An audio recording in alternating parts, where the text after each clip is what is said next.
Zdravím autorajďaci, vítajte pri našom prvom videonávode.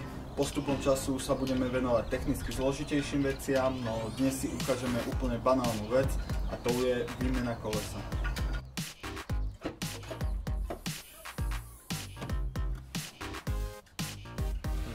Na výmenu kolesa budeme potrebovať kľúč, zdvihák a rezervné koleso.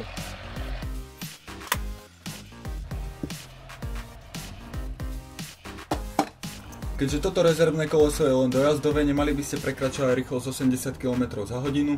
Vždy je lepšie mať plnohodnotnú rezervu, no nám na ukážku postačí aj takáto. Ako prvé by sme si mali vzať kľúč a povoliť všetky skrutky na kolese automobilu.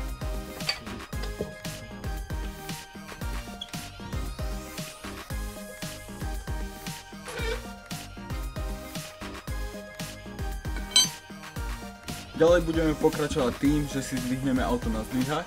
Aby si nezdeformoval prahy, zdvihák by si mal umiestniť na spevnené miesto. Pri starších modeloch aut si mohol nájsť na prahoch diery, do ktorých si umiestnil zdvihák a auto jednoducho zdvihol. V starších modeloch aut je spevnené miesto prahu označené šípkou alebo podobným symbolom.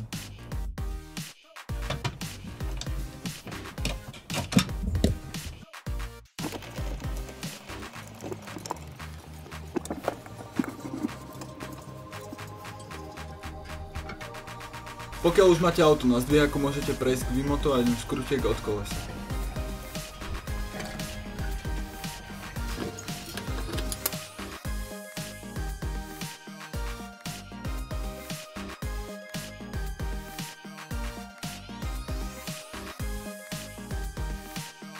Pokiaľ máme koleso zhodené, môžeme sa vrhnúť na nahadzovanie rezervného kolesa.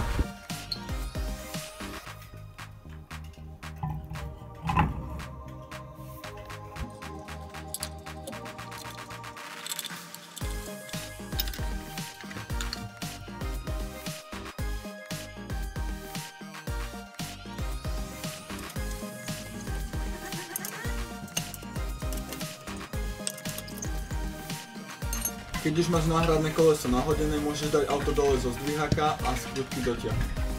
Takže na dnes je to všetko a ak sa vám video páčilo, hoďte nám like a sledujte nás pri ďalších zaujímavých návodoch.